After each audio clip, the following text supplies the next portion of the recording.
Carlo Ancelotti en admiration devant le Barça. Même le coach du Real Madrid n'a pas pu cacher son respect pour le jeu des Blaugrana. Découvrez sa déclaration qui va surprendre plus d'un. Pendant ce temps, le Barça relance la piste Nico Williams, tandis que Jonathan Tah met la pression sur la direction en coulisses. Et ce n'est pas tout.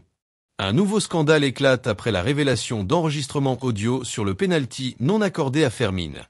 Enfin, Lewandowski se rapproche de Salah dans la course au soulier d'or, et une excellente nouvelle tombe sur Ter Stegen.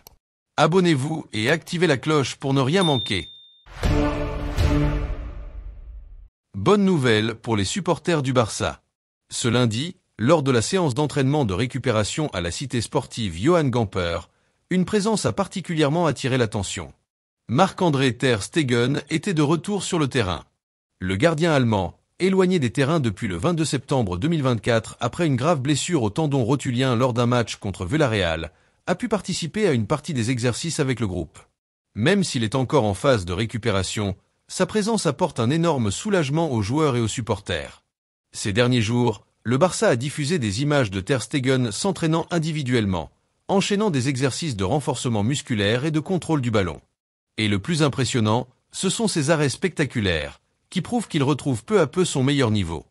Après 6 mois de travail acharné, le gardien allemand semble plus proche que jamais d'un retour sur les terrains. Mais malgré l'impatience de le revoir dans les cages, le club reste prudent. La priorité est qu'il revienne à 100% sans précipiter son retour. La blessure qu'il a subie est complexe et il a déjà eu des problèmes similaires par le passé. L'objectif est donc clair, éviter tout risque de rechute et attendre qu'il soit totalement prêt avant de reprendre sa place de titulaire. En attendant, Wojciech Szczęsny continue d'assurer l'intérim avec brio. Après une période d'adaptation, le gardien polonais a trouvé ses marques et s'est imposé comme un véritable mur. Avec 16 victoires et seulement 2 matchs nuls depuis qu'il est devenu titulaire, il prouve qu'il est un atout de taille pour le Barça. Le club se retrouve donc face à un véritable dilemme. Avec un Ter Stegen en phase de retour et un Szczęsny en grande forme, la concurrence dans les cages risque d'être intense. Mais une chose est sûre, le Barça peut compter sur 2 gardiens de classe mondiale pour la suite de la saison. La course au soulier d'or devient de plus en plus intense et Robert Lewandowski refuse de lâcher prise. L'attaquant du FC Barcelone continue d'impressionner et vient de franchir la barre des 25 buts en Liga après son doublé contre Gérone. À 36 ans, il prouve encore une fois qu'il reste l'un des buteurs les plus redoutables d'Europe. Son impact dans l'équipe dirigée par Hansi Flick est indéniable. Match après match, il se montre décisif et enchaîne désormais une série impressionnante de 4 rencontres consécutives avec au moins un but inscrit. Cette régularité lui permet de se hisser en tête du classement des buteurs de Liga et de se rapprocher de la première place dans la course au soulier d'or. Actuellement, c'est Mohamed Salah qui mène la danse avec 27 buts en Premier League. L'Égyptien bénéficie du coefficient plus élevé de son championnat, ce qui lui permet d'afficher 54 points au classement général du trophée. Toutefois, Salah n'a pas joué lors du dernier week-end en raison de la finale de la Coupe de la Ligue anglaise, ce qui donne à Lewandowski l'opportunité de réduire l'écart. Le Polonais suit de près avec 50 points et reste une menace sérieuse pour la star de Liverpool. Derrière eux, un autre prétendant se distingue, Victor Gyökeres du Sporting Lisbonne. Avec 30 buts en championnat portugais, l'attaquant suédois impressionne mais son total de points est plus faible en raison du coefficient inférieur attribué aux buts marqués en Liga Portugal. Il cumule actuellement 45 points et reste en embuscade dans la course. Pour les supporters du Barça, voir Lewandowski briller à ce niveau est une source de fierté et d'espoir. Alors que le club est en pleine lutte pour tous les titres cette saison, son numéro 9 prouve qu'il est toujours un atout majeur. Déjà vainqueur du soulier d'or à 2 reprises lorsqu'il évoluait au Bayern Munich, le Polonais a désormais une mission claire, décrocher ce trophée sous le maillot blaugrana et inscrire encore un peu plus son nom dans l'histoire du football européen. Une polémique éclate après la diffusion des audios entre la VAR et l'arbitre. Le FC Barcelone a livré une performance de haut niveau contre Gérone en s'imposant 4-1 dans un match où le talent et la détermination des joueurs ont brillé. Mais au-delà du score, une polémique arbitrale est venue entacher la rencontre et alimenter encore une fois la frustration des supporters culés. Une action qui semblait anodine s'est transformée en un nouvel épisode de décision douteuse, mettant en lumière les incohérences de l'arbitrage en Liga cette saison. Tout s'est joué sur une action impliquant Fermín López, qui filait dangereusement vers la surface de réparation. Pris en sandwich par José Asprilla, le jeune milieu de terrain du Barça a été stoppé net par un contact évident. À vitesse réelle, il n'y avait pas l'ombre d'un doute, C'était un pénalty clair et net. L'arbitre Juan Pulido Santana a d'abord signalé une faute en faveur du Barça, mais c'est là que la situation a basculé dans l'absurde. Le VAR, dirigé par Jorge Figueroa Vázquez, est intervenu et a recommandé une révision. Tous les supporters s'attendaient alors à une simple confirmation du pénalty. Pourtant, contre toute attente, l'arbitre a annulé sa décision initiale, et pire encore, a sanctionné Fermín López pour simulation. Une décision incompréhensible qui a provoqué une vague d'indignation sur le terrain et dans les tribunes. Les images sont pourtant claires. Le contact a eu lieu sur la ligne de la surface, ce qui, selon le règlement, signifie pénalty. Mais une fois de plus, Barcelone s'est vu refuser une décision qui aurait pu influencer le cours du match. Ce qui choque encore plus, c'est la légèreté avec laquelle l'arbitre a changé sa décision, sans réelle justification, comme s'il suivait une consigne invisible. Ce n'est pas un cas isolé. Tout au long de la saison, le Barça a été confronté à des décisions arbitrales qui, curieusement, tombent presque toujours contre lui. À croire que l'équipe doit jouer contre 12 adversaires à chaque match. Un sentiment d'injustice grandit parmi les supporters, qui commencent à se demander si la Liga reste une compétition équitable.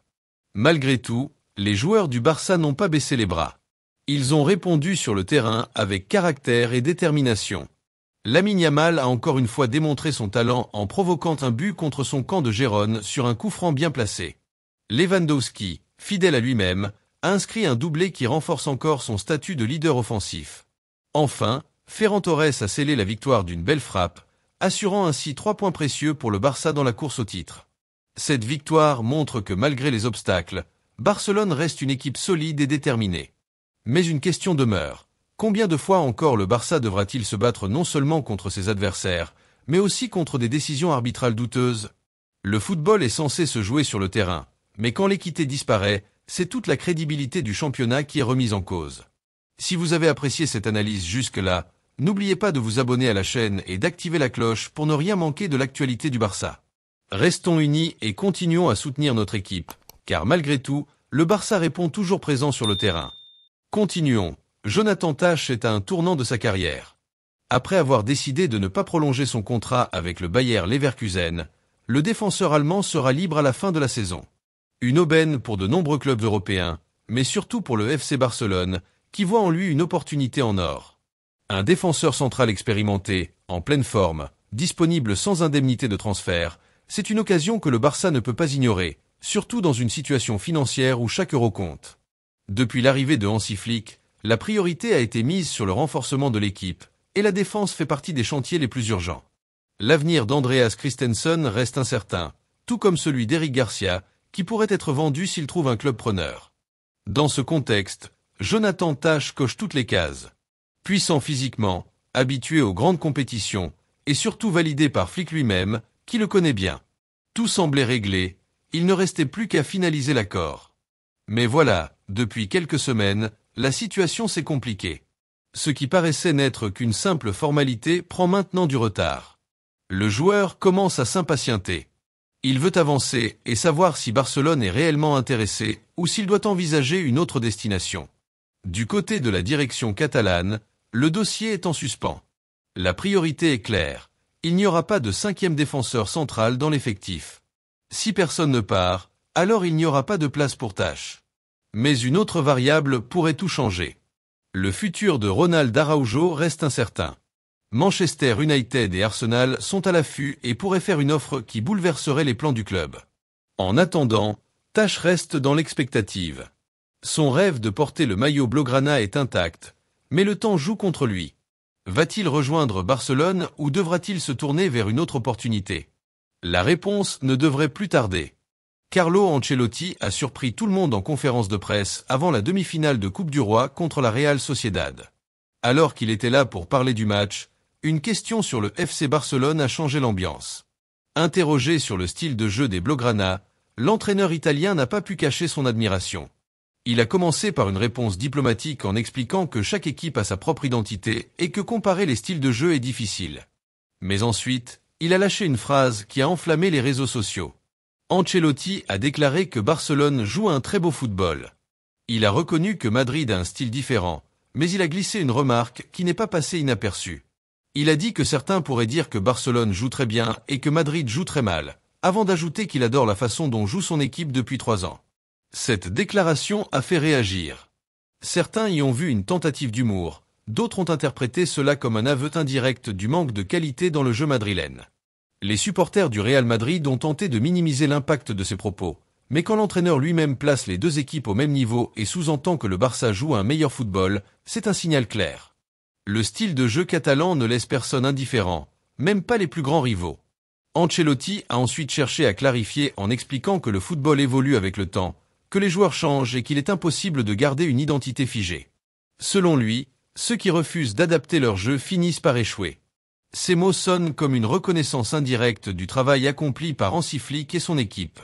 Malgré les difficultés et les controverses, le Barça continue d'impressionner et de faire parler. Quand même l'entraîneur du Real Madrid reconnaît la beauté du football culé, c'est qu'il se passe quelque chose de spécial. Le nom de Nico Williams résonne encore une fois dans les couloirs du FC Barcelone. L'ailier explosif de l'Athletic Club, qui avait déjà fait parler de lui l'été dernier, est de nouveau au centre des discussions alors que la période des transferts approche. Le Barça garde un œil attentif sur son évolution, et l'opportunité de le voir sous les ordres de Hansi Flick pourrait bien se présenter à nouveau. D'autres clubs européens ne sont pas restés insensibles au talent du joueur. Le Bayern Munich a été l'un des premiers à sonder son entourage pour évaluer la faisabilité d'un transfert. Pourtant, le club allemand a finalement reculé, notamment à cause d'un manque de consensus en interne. Cette situation pourrait jouer en faveur du Barça, lui offrant une fenêtre de tir plus claire et plus stratégique. Pourtant, ces derniers mois, la piste menant à Nico Williams a perdu de son intensité du côté de Barcelone. Ses performances irrégulières ont laissé planer quelques doutes, et d'autres noms comme Rafael Leao ou Luis Diaz ont commencé à émerger comme des options potentielles pour renforcer l'attaque blaugrana. Mais une chose est certaine, Nico n'a jamais été totalement écarté des plans du club catalan. Un des atouts majeurs du joueur réside dans ses liens avec certains cadres du vestiaire barcelonais. Il entretient une excellente relation avec des talents comme Lamine Yamal et Dani Olmo, ce qui pourrait faciliter son intégration dans le groupe. Son profil rapide et percutant correspond également au style de jeu recherché par Flick, qui apprécie les ailiers capables de dynamiter une défense à tout moment. Mais le Barça n'est pas seul sur ce dossier. En Premier League, des clubs comme Chelsea, Arsenal et Manchester United suivent également de près la situation de l'ailier basque. Toutefois, Nico ne semble pas encore prêt à franchir le pas vers l'étranger. Pour l'instant, il privilégie une continuité en Espagne, ce qui pourrait donner un avantage considérable au Barça dans cette course. Même le Paris Saint-Germain est entré dans la danse.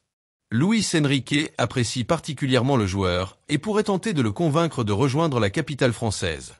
Malgré ces sollicitations, rien n'est encore décidé et la situation reste ouverte à tous les scénarios. Pendant ce temps, Nico Williams garde toute son attention sur son club actuel. L'Athletic Club est en quête d'un titre européen historique avec la Ligue Europa, dont la finale se jouera à San Mamés. Gagner cette compétition serait un moment inoubliable pour lui et ses coéquipiers. Mais une question reste en suspens. Le Barça doit-il tout faire pour attirer Nico Williams ou est-il déjà trop tard pour espérer un transfert? Et toi, supporter culé, aimerais-tu voir Nico sous le maillot blaugrana la saison prochaine?